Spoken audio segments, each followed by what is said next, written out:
Pourquoi est-ce que les femmes sont souvent les premières victimes des changements climatiques?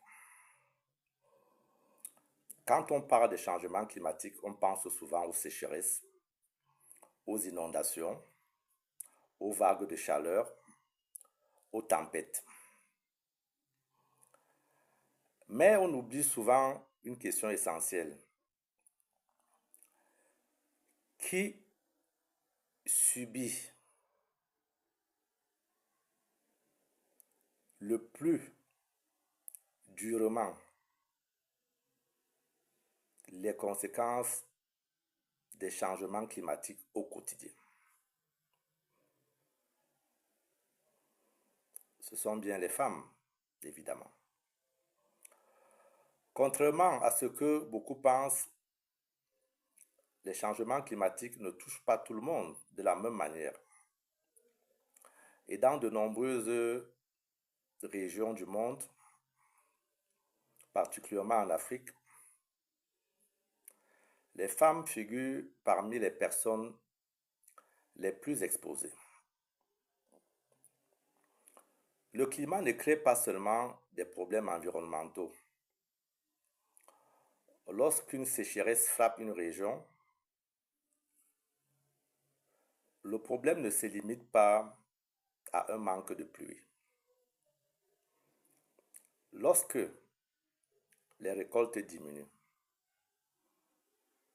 les revenus baissent, la nourriture devient plus rare, les ressources se font plus difficiles à trouver, et ce sont souvent les femmes qui doivent gérer ces difficultés au sein de leur foyer.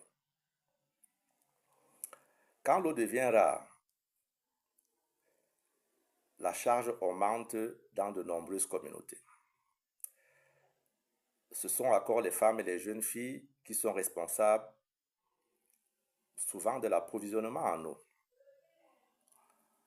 Lorsque les sources se tarissent ou deviennent plus éloignées, il faut marcher davantage, consacrer plus de temps à la recherche d'eau et fournir plus d'efforts physiques pour transporter cette eau, bien évidemment.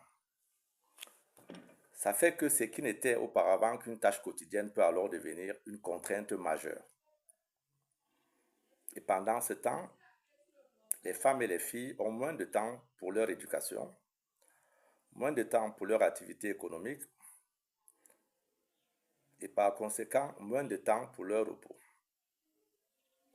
Car le corps a besoin de repos.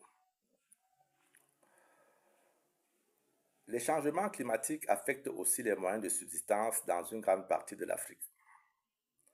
De nombreuses femmes participent directement à l'agriculture familiale. Lorsque les saisons deviennent imprévisibles, les rendements diminuent. Certaines cultures échouent et les revenus sont fragilisés. Ce qui apparaît alors comme un simple problème climatique devient rapidement un problème social et économique. Pourtant, les femmes sont rarement au centre des discussions liées au changement climatique.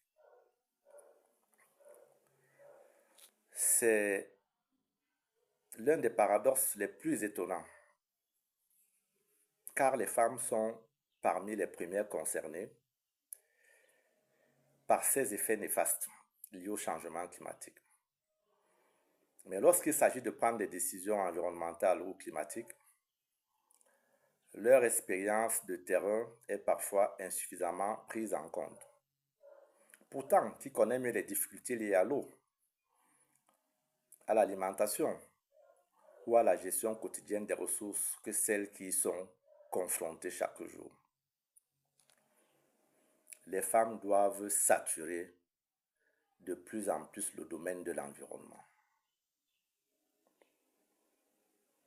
Les femmes doivent être associées aux réflexions, aux décisions concernant